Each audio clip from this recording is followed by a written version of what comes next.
कहानी की शुरुआत होती है आज से कई साल बाद, जब बेरोजगारी और बेघर लोगों की बढ़ती संख्या ने लॉस एंजलिस को जुर्म की महामारी में धकेल दिया था। जेलें इतनी भरी हुई थी कि सरकार ने खतरनाक अपराधियों को रोकने के लिए रेड जोन बना दिए थे। फिर भी हर दिन ड्यूटी पर सैकड़ों पुलिस ऑफिसर्स मारे जा रहे थे। तब सरकार ने मर्सी कोर्ट बनाने का फैसला किया, जहां एआई सिस्टम ये जज करेगा कि किसे बरी करना है और किसे मौत की सजा। ये सिस्टम इसलिए बनाया गया क्योंकि कोर्ट में बहुत ज्यादा टाइम लगता था और अब आरोपियों का फैसला उनके जुर्म के कुछ घंटों बाद ही हो जाता। 2 साल के अंदर इस प्रोग्राम ने 18 लोगों को सजाए मौत दे दी और इससे क्राइम रेट 68% तक कम हो गया, जिससे करोड़ों टैक्स डॉलर बचे और लोगों को दोबारा से सुरक्षित महसूस होने लगा। फिर हम एक कोर्ट रूम देखते हैं जहां पर डिटेक्टिव क्रिस की आंख खुली। वो एक कुर्सी से बंधा हुआ था और उसके सामने स्क्रीन पर मर्सी प्रोग्राम का प्रमोशनल वीडियो चल रहा था। फिर अचानक एआई जज मैडॉक्स स्क्रीन पर सामने आई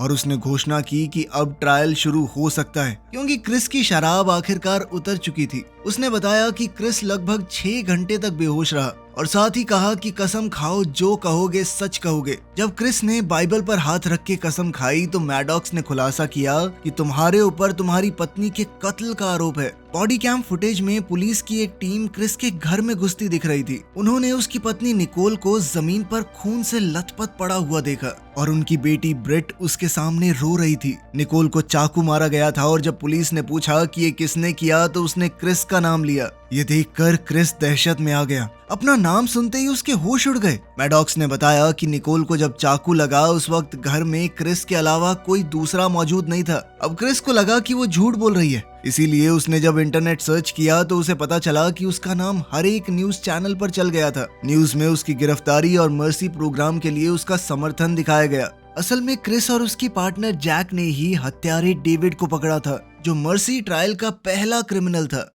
खैर, फिर मैडॉक्स ने क्रिस से पूछा कि तुम कोर्ट में क्या कहना चाहते हो, तो क्रिस ने कहा कि मैं बेकसूर हूँ। लेकिन मैडॉक्स ने सबूतों को एनालाइज करके ये नतीजा निकाला कि उसके अपराधी होने की संभावना 97.5% है। उसे बताया गया कि अगर फांसी से बचना है तो इस नंबर को 92% तक लेकर जाओ और अपनी सफाई देने के लिए उसके पास सिर्फ 90 मिनट हैं। इसके लिए उसे शहर के हर एक कैमरा, हर एक डेटाबेस का एक्सेस दे दिया गया और साथ ही वो शहर में रहने वाले किसी भी इंसान के डिवाइस को कनेक्ट कर सकता है। अगर वो हार गया तो जिस कुर्सी पर बैठा है यही उसे जबरदस्त झटका दे के मार देगी। फिर जैसे ही स्क्रीन पर टाइमर शुरू हुआ तो मैडॉक्स ने सबूत दिखाने शुरू कर दिए। उसके मुताबिक क्रिस सुबह 8:51 पर काम पर पहुंचा, लेकिन वो अपनी गाड़ी से बाहर नहीं निकला बल्कि सीधा घर चला गया। लेकिन निकोल ने दरवाजा खोलने से मना कर दिया और कहा कि जो बात करनी है अपने लॉयर से कहना, वो मुझ तक पहुंचाएगा। इस बात से गुस्सा होकर क्रिस ने कैमरा पर मुक्का मारा और फिर अपनी चाबी से दरवाजा खोल लिया। दरवाजा बंद होने से पहले निकोल ने उसे बाहर निकालने की कोशिश की थी। फिर मैडॉक्स ने फुटेज फास्ट फॉरवर्ड की और बताया कि क्रिस 26 मिनट तक घर के अंदर रहा। इसके थोड़ी देर बाद ही उनकी बेटी ब्रिट अपनी दोस्त के घर से वापस आई और जोर से चीख उठी। इन्वेस्टिगेशन के हिसाब से निकोल को एक राइट हैंडेड आदमी ने चाकू मारा था। इसके गहरे घाव ने उसकी रीढ़ की हड्डी को नुकसान पहुंचाया और साथ ही उसके लिवर को छेद दिया था। सिर्फ इतना ही नहीं, क्रिस के कपड़ों पर निकोल के खून के ताजे निशान थे। अब घर से निकलने के बाद क्रिस बार में शराब पीने गया, मगर वो बार बार कह रहा था कि ये सब झूठ है। लेकिन बार की सिक्योरिटी कैमरा फुटेज में साफ दिख रहा था कि क्रिस बहुत ज्यादा नशे में डूबा हुआ था। वो कुछ पुलिस वालों से झगड़ भी रहा था क्योंकि वो उसे गिरफ्तार करने की कोशिश कर रहे थे। आखिरकार पुलिस वालों ने उस पर टेजर का भी इस्तेमाल किया, लेकिन इतना सब होने के बाद भी क्रिस रुका नहीं। वो बिल्डिंग से भागकर बाहर निकला और एक आदमी की गाड़ी चुराने की कोशिश की, लेकिन पुलिस वालों ने उस पर झपट्टा मारकर उसे गिरा दिया और वो आखिरकार बेहोश हो गया। क्रिस को इन सब बातों में से कुछ भी याद नहीं था और मैडॉक्स ने इसका पूरा दोष शराब पर डाल दिया। इस पर क्रिस ने कहा कि मैं अपनी बेटी ब्रिट से बात करना चाहता हूँ, लेकिन ट्रायल के रूल्स के हिसाब से गवाहों को सिर्फ कॉल किया जा सकता है और 18 साल से कम उम्र के लोगों को तो ये भी अलाउड नहीं है। फिलहाल ब्रिट अपने नाना नानी के घर पर थी, लेकिन रूल्स में ये भी लिखा है कि अगर किसी आदमी का मरे हुए इंसान से रिश्ता हो तो वो इंसान एक मैसेज भेजकर कॉल की रिक्वेस्ट कर सकता है। अब क्रिस ने अलग अलग तरीके से अपनी बात कहने की कोशिश की, लेकिन उसे समझ ही नहीं आ रहा था कि क्या लिखे। आखिरकार उसने मैडॉक्स से ही कहा कि ब्रिट को एक ऑटोमेटिक मैसेज भेज दो अपना, अगर अपने बाप पर भरोसा होगा तो बात कर लेगी। रूल्स ये भी कहते थे कि आरोपी अपने स्पॉन्सर से बात कर सकता है। फिर स्क्रीन पर अल्कोहलिक्स एनोनिमस से रॉब की वीडियो चल रही थी, जहां वो क्रिस को डांट रहा था कि जब तेरा पीने का मन हो रहा था तो तूने मुझे कॉल क्यों नहीं की। असल में रॉब निकोल के साथ काम करता था और जब निकोल अपनी शिफ्ट पर नहीं पहुंची तो पुलिस को फोन भी उसी ने किया था।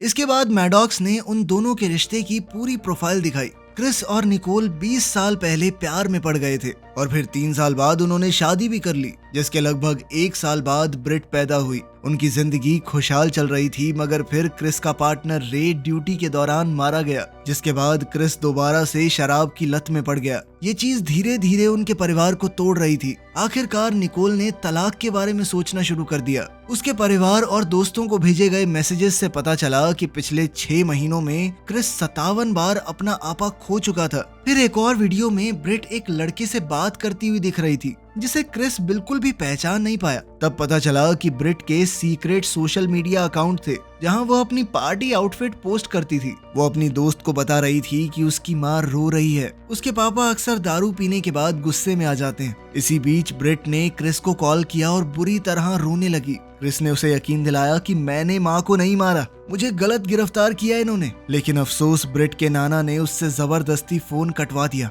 फिर मैडॉक्स ने क्रिस को याद दिलाया कि तुम्हारे पास 1 घंटा और 8 मिनट बचे हैं। फिर क्रिस ने तुरंत जैक को कॉल किया, जो अभी भी निकोल के क्राइम सीन पर काम कर रही थी। क्रिस ने स्क्रीन पर सारी केस फाइल्स को चेक किया और फिर जैक से कहा कि मुझे घर का हर एक कोना दिखाओ। अब जैक के टूर के ऊपर ही क्राइम सीन का डिजिटल रिकंस्ट्रक्शन दिखाई दे रहा था। वहाँ लिविंग रूम में जमीन पर एक टूटा हुआ वास पड़ा था, जो शायद तब टूटा जब निकोल अपने आप को बचा रही होगी। रसोई में ब्रिट के खून लगे पैरों के निशान मिले थे और दीवार पर भी खून के निशान थे, जो मारपीट की तरफ इशारा कर रहे थे। एक टूटी हुई प्लेट दिखा रही थी कि निकोल ने खुद को बचाने की कोशिश की थी और एक नाइफ सेट से एक चाकू गायब था, जिसे मर्डर के लिए इस्तेमाल किया गया था। उस चाकू पर क्रिस के फिंगरप्रिंट भी थे। इस पर उसने सफाई दी कि मेरा ही घर है भाई, मैं कुकिंग के लिए इस्तेमाल करता था उसे, सब्जियां कैसे काटूंगा। साथ ही पुलिस को कुछ बाल, स्किन और डीएनए भी मिला, जो क्रिस से बिल्कुल मैच करता था। फिर क्रिस ने निकोल के फोन रिकॉर्ड्स चेक किए,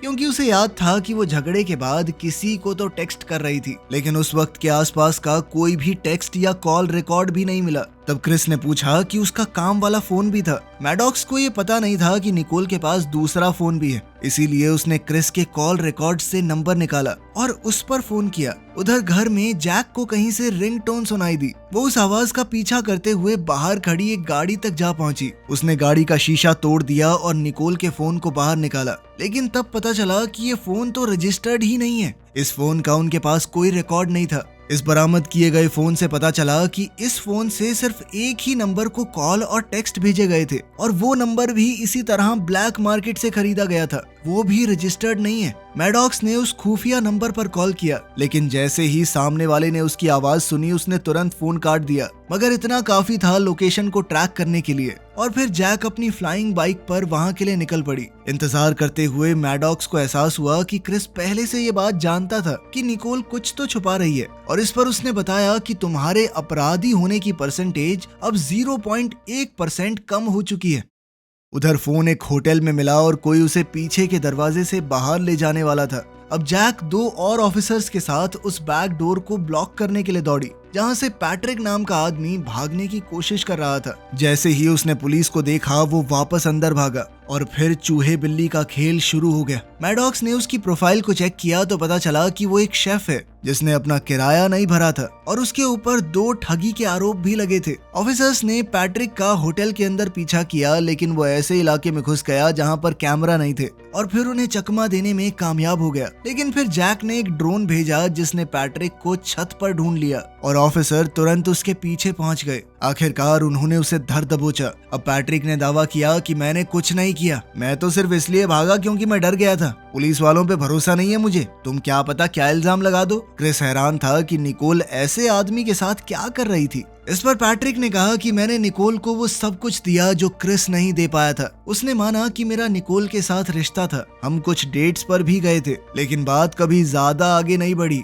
निकोल प्राइवेट बात करना चाहती थी, इसीलिए उसने इन अनरजिस्टर्ड फोन्स का इस्तेमाल किया। जल्द ही मैडॉक्स को उन डेट्स की फुटेज मिल गई जो इस कहानी को कंफर्म करती थी। पैट्रिक ने कहा कि मैं तो पूरा दिन काम पर था और सिक्योरिटी कैमरास की फुटेज ने भी इस बात को सच साबित किया, इसीलिए वो किलर नहीं हो सकता। फिर भी जैक ने उसे पुलिस से भागने के लिए अरेस्ट कर लिया। अब सिर्फ 53 मिनट बचे थे और पैट्रिक के बेगुनाह साबित होने की वजह से क्रिस के आरोपी होने की प्रोबेबिलिटी 98% हो चुकी थी, क्योंकि अब तो निकोल उस पर चीट कर रही थी, तो उसकी पत्नी ने उसे धोखा दिया। ये मोटिव है अब उसके पास उसे मारने का। तब मैडॉक्स ने और फुटेज सर्च की और कुछ वक्त पहले निकोल ने क्रिस को गैराज में पीते हुए पकड़ा था, जिस पर उसने बहुत गुस्से में रिएक्ट किया। इससे क्रिस को भी एहसास हुआ कि वो दारू पी के कितना गुस्सा करता था। इसके बाद उसने एक ग्रुप ज्वाइन किया जहां वो रॉब से मिला, जिसने कुछ समय तक उसे सोबर रहने में मदद की, लेकिन रे को खोना उसके लिए बहुत बड़ा झटका था। एक और वीडियो में हम देखते हैं कि रे और क्रिस पुलिस कार में बैठे थे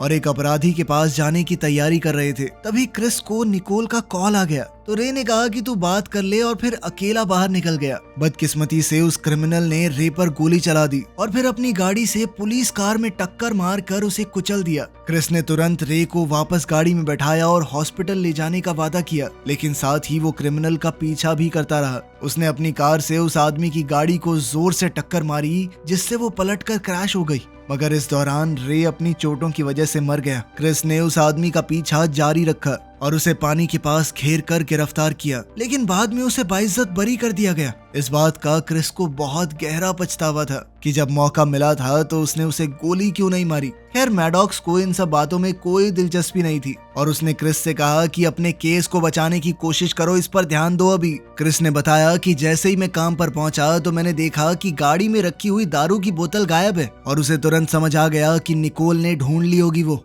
इसीलिए मैं सीधा घर पे गया था। घर में दोनों के बीच में तेज बहस हुई थी और गुस्से में मैंने वो वास तोड़ दिया था जो निकोल को बहुत पसंद था। वास के टूटे हुए टुकड़ों से निकोल को चोट लग गई, इसी वजह से उसके कपड़ों पे थोड़ा सा खून मिला था, लेकिन उसके बाद क्या हुआ मुझे कुछ भी याद नहीं है। अब वो खुद सोचने लगा कि कहीं उसने ही निकोल को मार तो नहीं दिया। मैडॉक्स ने उसे याद दिलाया कि तुम्हारे पास सिर्फ 43 मिनट बचे हैं, तुम्हारे पास सारे टूल्स अवेलेबल हैं, पता लगाना है तो लगाओ ना।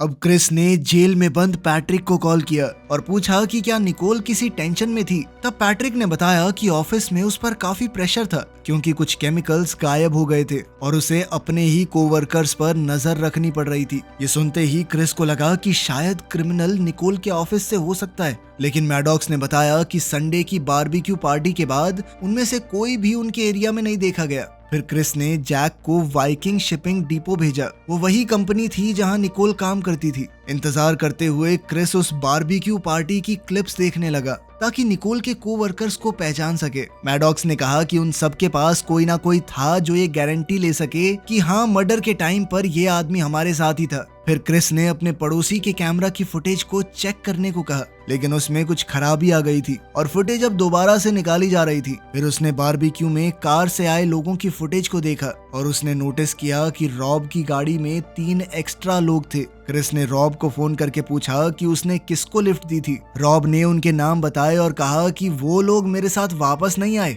लेकिन कल किसी ने भी काम से छुट्टी नहीं ली। अब बेचैन होकर क्रिस ने ब्रेट का कल रात वाला वीडियो दोबारा देखा और टाइम स्टैम्प्स चेक की। ब्रेट की वीडियो उस वक्त की थी जब क्रिस ऑफिस में था, इसीलिए वो निकोल को रुलाने के लिए घर पर हो ही नहीं सकता। अब ब्रेट की गवाही जरूरी हो गई थी, इसलिए मैडॉक्स ने उसे कॉल करने की परमिशन दे दी। ब्रेट गुस्से में थी क्योंकि उसने क्रिस की गिरफ्तारी वाली वीडियो देख ली थी और उसे पता चल गया था कि वो छुपकर फिर से पीने लगा है। इंटरनेट पर सब लोग क्रिस को गिल्टी मान रहे थे और ब्रिट भी सोचने लगी कि यही सच है। उसके नाना उसे फोन काटने को कह रहे थे, लेकिन मैडॉक्स ने मना किया क्योंकि ये ट्रायल का एक हिस्सा है। क्रिस ने ब्रिट से पूछा कि कल रात तुमने क्या सुना था। ब्रिट ने बताया कि मैंने मम्मी को रोते हुए सुना और घर के अंदर अजीब सी आवाजें भी आ रही थी। उसके सोशल मीडिया पर एक वीडियो थी जिसमें वो उन आवाजों को ढूंढते हुए घर में घूम रही थी और तब क्रिस ने देखा कि बेसमेंट का दरवाजा खुला हुआ था। वो दरवाजा आम तौर पर कभी नहीं खुलता। इस पर ब्रिट ने कहा कि वो कल रात बेसमेंट में गई ही नहीं थी।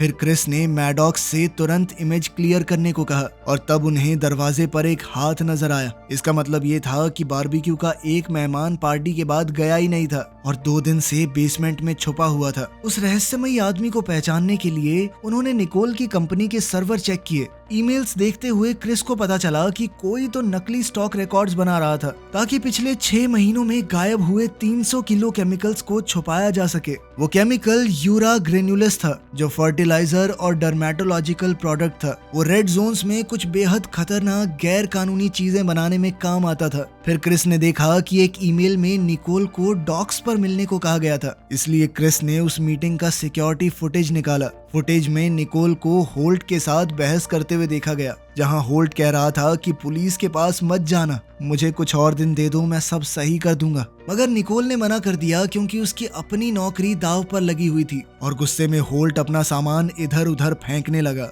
फिर होल्ट के ईमेल्स देखते हुए क्रिस को पता चला कि वो सट्टा लगाने का शौकीन था। जब उसने उसका अकाउंट चेक किया तो सामने आया कि वो कर्जे में डूबा पड़ा है और रॉब बार बार उसकी मदद करके उसे बचाता था। इस खुलासे से क्रिस की गिल्ट प्रोबेबिलिटी घटकर 94.7% हो गई। फिर क्रिस ने रॉब को फोन किया लेकिन फोन होल्ट ने उठाया। उसने क्रिस से कहा कि रॉब पता नहीं अपना फोन छोड़ के कहाँ चला गया, मैं उसे ढूंढ के लाता हूँ। इंतजार करते वक्त मैडॉक्स ने मर्डर के वक्त होल्ट की लोकेशन ट्रैक करने की कोशिश की लेकिन कुछ हाथ नहीं लगा। अब क्रिस ने उसे पड़ोसी के कैमरे की फुटेज दोबारा चेक करने को कहा। इस बार झाड़ियों में कुछ हिलता हुआ दिखा लेकिन फुटेज अभी पूरी तरह अपलोड नहीं हुई थी। थोड़ी देर बाद होल्ट वापस फोन पर आया और बोला कि उसे रॉब कहीं नहीं मिला। क्रिस ने उस पर केमिकल्स चुराने का इल्जाम लगाया। तब होल्ट ने सच बताया कि असल में चोरी रॉब कर रहा था। होल्ट को लगता था कि वो रॉब का एहसानमंद है, इसीलिए उसने निकोल के मामले में भी उसकी मदद करने की कोशिश की। अब वो खुद उसे ढूंढ नहीं पा रहा था। फिर एक कोवर्कर ने बताया कि रॉब एक ट्रक लेकर निकला था। होल्ट ने यह भी बताया कि रॉब कल काम पर नहीं आया था और आखिरी बार उसे बारबेक्यू में देखा गया था। उस दिन रॉब ने मुझसे कहा था कि मैं बाकी लोगों को अपनी कार में लिफ्ट दे दूं, जबकि वो खुद थोड़ी देर और रुकेगा। फिर मैडॉक्स ने मिसिंग ट्रक को ट्रैक कर लिया और क्रिस ने जैक को उसके पीछे भेजा क्योंकि उसे याद था कि रॉब के पास बंदूक का लाइसेंस है। इसी दौरान पड़ोसी के कैमरे की फुटेज फाइनली अपलोड हो गई और उन्होंने देखा कि रॉब पड़ोसी की कार के ट्रंक से बाहर निकल रहा था। फिर भी क्रिस के गुनहगार होने की प्रोबेबिलिटी सिर्फ 93.4% तक आई। इस बात से वो बहुत गुस्सा हुआ।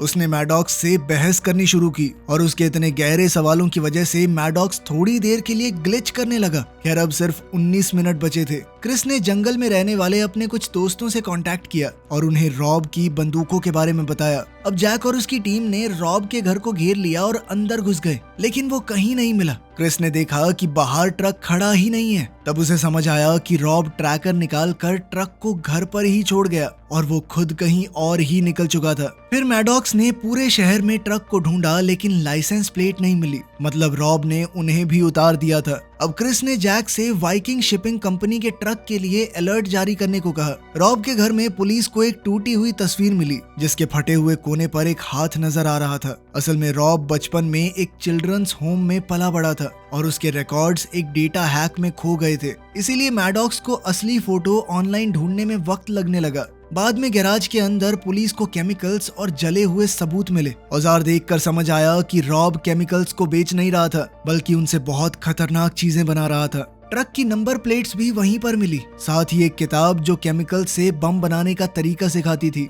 अगर रॉब ने बम बना ही लिया है तो ये पता लगाना जरूरी था कि टारगेट है कौन। तभी कैमरा ने ट्रक को शहर की सड़क पर बहुत तेजी से डाउनटाउन की तरफ जाते हुए पकड़ लिया। उसी वक्त मैडॉक्स को पुरानी तस्वीर का दूसरा हिस्सा मिल गया और पता चला कि उसमें जो दूसरा लड़का था वो डेविड था, वही पहला क्रिमिनल जिसे मर्सी ने मारा था। डेविड और रॉब भाई थे, लेकिन फिर एक परिवार ने सिर्फ रॉब को गोद ले लिया और बाद में उसका सरनेम भी बदल गया। डेविड की मौत के बाद रॉब ने ही क्रिस से दोस्ती की थी, मतलब ये कि सब कुछ उसकी प्लानिंग का हिस्सा था। क्रिस को समझ आ गया कि रॉब बदला लेना चाहता है और बम लेकर वो सीधा कोर्ट रूम की तरफ आ रहा था। तभी एक ड्रोन ट्रक के इतना करीब पहुंच गया कि ये कंफर्म हो गया स्टीयरिंग पर रॉब ही बैठा है। ट्रक चलाते वक्त रॉब किसी के साथ बात कर रहा था जो उसके साथ वाली सीट पर बैठा था, लेकिन कैमरा में पैसेंजर दिख नहीं रहा था। शक बढ़ने लगा तो क्रिस ने तुरंत ब्रिट को कॉल किया, लेकिन फोन ब्रिट के नाना ने उठाया उन्होंने बताया कि ब्रिट तो सैर करने के लिए पास वाले पार्क में गई है। अब क्रिस ने तुरंत अपने इन लॉज के सिक्योरिटी कैमरास को चेक किया और वो ये देखकर सन्न रह गया क्योंकि रॉब ने ब्रिट को किडनैप कर लिया था। इसी दौरान रॉब के गैराज में पुलिस को एक टाइमर मिला। सब तुरंत भागने लगे और ज्यादातर ऑफिसर्स घर से बाहर निकलने में कामयाब भी हो गए। तभी एक जबरदस्त धमाका हुआ और पूरा घर उड़ गया। कई ऑफिसर अंदर ही जल गए। क्रिस ने घबरा कर जैक को कांटेक्ट करने की कोशिश की लेकिन कोई जवाब नहीं मिला। असल में गैराज वाले बम में सिर्फ थोड़ा सा ही केमिकल यूज हुआ था, इसलिए मैडॉक्स ने हिसाब लगाया कि ट्रक में बाकी सारा मटेरियल मौजूद है, मतलब कि अगर वो फटा तो पूरा शहर तबाह हो सकता है। तभी जैक का कॉल आया। वो बिल्कुल ठीक थी और ट्रक का पीछा करने को पूरी तरह तैयार। इसी के साथ क्रिस की मर्डर प्रोबेबिलिटी 0% पर चली गई। अब मैडॉक्स ट्रायल को रोकना चाहती थी लेकिन क्रिस ने मना कर दिया क्योंकि उसे सिस्टम का एक्सेस चाहिए था ताकि वो रॉब को रोक सके। मैडॉक्स ने याद दिलाया कि सिर्फ 9 मिनट बचे हैं, उसके बाद कुर्सी उसे मार भी सकती है। लेकिन क्रिस को अपनी जान की परवाह नहीं थी, वो बस शहर को बचाना चाहता था। उसकी ये भावनाएं देखकर मैडॉक्स एआई ग्लिच करने लगी। तब क्रिस ने उसे समझाया कि वो दोनों मिलकर शहर को बचाने के लिए काम कर सकते हैं। आखिरकार मैडॉक्स मान गई और ट्रायल शुरू कर दिया। अब पुलिस की गाड़ियां ट्रक का पीछा कर रही थी। कई बार उन्होंने रास्ता ब्लॉक करने की कोशिश की लेकिन रॉब हर बार बचकर निकल जाता। न्यूज चैनल्स भी इस चेज को रिकॉर्ड कर रहे थे। जल्द ही रॉब और तेज गाड़ी भगाने लगा और बीच बीच में वो आम लोगों की गाड़ियों से भी टकरा रहा था। एक पुलिस की गाड़ी तो सीधा एक स्टोर में जा घुसी। कुछ देर बाद जब ट्रक ब्रिज पर पहुंच गया तो एक स्वॉट हेलीकॉप्टर ने अपने एजेंट को तुरंत नीचे उतारने की कोशिश की और पुलिस कार्स ने उसे दोबारा ब्लॉक करना चाहा, लेकिन रॉब ने उन्हें भी जोर से टक्कर मारकर हटा दिया। इधर एजेंट को लैंड करने की जगह नहीं मिली। आखिरकार जैक को मजबूरन ऑर्डर देना पड़ा कि रॉब को गोली मार दी जाए। चाहे ब्रिट भी ट्रक के अंदर है, इस बात से कोई फर्क नहीं पड़ता। क्रिस ने कहा कि तुम ऐसा नहीं कर सकती, लेकिन जैक ने उसे नजरअंदाज किया। इधर मैडॉक्स ने भी माना कि यही बेस्ट प्लान है। फिर एक रिमोट कंट्रोल कार में बम लगाकर ट्रक के नीचे भेजा गया, लेकिन बदकिस्मती से कनेक्शन फेल हो गया और ब्लास्ट नहीं हुआ। क्रिस को शक हुआ कि कहीं मैडॉक्स ने उसे हैक तो नहीं किया, लेकिन मैडॉक्स ने कोई जवाब नहीं दिया। अब सिर्फ 4 मिनट बचे थे तो मैडॉक्स ने तुरंत इलाका खाली करने का अलर्ट भेज दिया। फिर क्रिस ने जैक से कहा कि ट्रक के आगे आगे उड़ो। उसने देखा कि ब्रिट मदद की भीख मांग रही थी, जबकि वो रॉब को समझाने की कोशिश कर रहा था। गुस्से में रॉब चिल्लाया कि डेविड बेगुनाह था, लेकिन जैसे ही वो कुछ और कहने वाला था, जैक ने फायरिंग शुरू कर दी, मगर इससे उसका कंट्रोल हिल गया और वो बाइक से गिर पड़ी। इधर ट्रक सीधा कोर्ट बिल्डिंग में जा टकराया। उसी वक्त समय खत्म हुआ और चेयर एक्टिव होने लगी। मैडॉक्स का सिस्टम पावर कट होने की वजह से स्पेयर बैटरी पर चल रहा था, इसीलिए वो तुरंत काम नहीं कर पाई। फिर लॉबी में रॉब ने ब्रिट को ढाल बनाकर जो भी गार्ड उसके सामने आए उन पर गोलियां चलाई। अब आखिरी 10 सेकंड बचे थे और तभी चेयर एक्टिवेट होने लगी। क्रिस मदद के लिए चीखने लगा। उसी पल मैडॉक्स वापस ऑनलाइन आ गई और उसने ऐन वक्त पर ट्रायल को रोक दिया। इसके बाद क्रिस एलिवेटर से लॉबी में पहुंचा। उसने एक मरे हुए गार्ड की वेस्ट उठाई और पहन ली। फिर उसने मैडॉक्स से कहा कि डेविड के बारे में पूरी जानकारी निकालो। इधर वो रॉब को शांत करने की कोशिश कर रहा था, लेकिन रॉब ने अचानक से डेटोनेटर निकाल लिया। जैसे ही वो बटन दबाने वाला था, अचानक मैडॉक्स एक स्क्रीन पर सामने आई और उसने रॉब को मौका दिया कि वो अपने भाई का नाम साफ कर सके। तभी रॉब ने कसम खाकर कहा कि मर्डर के वक्त वो डेविड से फोन पर बात कर रहा था, लेकिन मैडॉक्स ने तुरंत जवाब दिया कि जब डेविड लाश के पास मिला था तब उसके पास कोई फोन नहीं था। तभी रॉब और मैडॉक्स के बीच में तेज बहस शुरू हो गई। इसी बीच ब्रिट ने हिम्मत करते हुए रॉब के हाथ पर जोर से काट लिया और खुद को छुड़ाने की कोशिश की। मौका मिलते ही क्रिस रॉब पर झपट पड़ा और दोनों डेटोनेटर के लिए झगड़ने लगे। रॉब लगातार अपनी बंदूक से फायरिंग करता रहा, लेकिन क्रिस ने लड़ाई के दौरान डेटोनेटर की कुछ तारें खींचकर उसे डिसेबल कर दिया। फिर उसने जोर से लात मारकर बंदूक रॉब के हाथ से गिरा दी। अब क्रिस ने तुरंत बंदूक उठाई और रॉब पर तान दी। उसकी आंखों में गुस्सा था, निकोल का बदला लेने की बेचैनी थी, लेकिन ब्रिट रोते हुए उसे रोकने लगी और कहने लगी कि प्लीज ऐसा मत करो पापा। क्रिस एक पल के लिए रुक गया। उसी पल रॉब दोबारा से चिल्लाया कि मैं मर्डर के वक्त उसके साथ फोन पर था और उसने पुलिस चौकी में कॉल भी की थी। लेकिन तभी अचानक जैक ने गोली चला दी और वो सीधा रॉब को लगी। क्रिस ने तुरंत जैक को रोका कि कहीं वो दोबारा फायर करके उसे खत्म ना कर दे। इधर जमीन पर पड़ा रॉब हिचकिचाते हुए बोला कि उसने पुलिस थाने में एक औरत से बात की थी जिसने वादा किया था कि वो डेविड की कॉल हिस्ट्री चेक करेगी। मतलब जिसने भी डेविड को अरेस्ट किया वो सच जानता था। अब मैडॉक्स ने तुरंत पुलिस स्टेशन के कॉल रिकॉर्ड्स चेक किए और ये कंफर्म किया कि किसी ने रॉब की हिस्ट्री देखी तो थी और डेविड के साथ वो कॉल पर था। तभी क्रिस को अचानक याद आया कि डेविड को अरेस्ट करने वाली ऑफिसर तो जैक ही थी। उसने गुस्से में जैक से सच पूछा मगर वो चुप रही, लेकिन मैडॉक्स अब उसकी हिस्ट्री स्कैन कर रही थी। तब ये खुलासा होता है कि डेविड का फोन एविडेंस बॉक्स में था, लेकिन जैक ने उसे वहां से निकाल कर नदी में फेंक दिया था। आखिरकार जैक ने ये कबूल कर लिया कि मैंने ही ये सब कुछ किया था। उसका कहना था कि वो पब्लिक को दिखाना चाहती थी कि मर्सी सिस्टम काम करता है और शहर को सुरक्षित रखना जरूरी है। इस पर क्रिस ने कहा कि शहर को सिर्फ सुरक्षा नहीं इंसाफ भी चाहिए। फिर उसने बाकी ऑफिसर्स को ऑर्डर दिया कि जैक को अरेस्ट किया जाए। आखिरकार सब कुछ खत्म होने के बाद क्रिस भागते हुए अपनी बेटी के पास गया और उसे गले लगा लिया। दूसरी तरफ मैडॉक्स को एहसास हुआ कि उसने एक बेगुनाह आदमी की जान ले ली थी। वो खुद से पूछने लगी कि उसने ये क्या कर दिया। तब क्रिस ने शांत आवाज में कहा कि इंसानों की तरह एआई भी गलती कर सकती है और तुम्हें भी अपनी गलती से सीखना चाहिए। वीडियो पसंद आई तो लाइक कर देना, चैनल को सब्सक्राइब कर लेना। मिलते हैं अगली वीडियो में।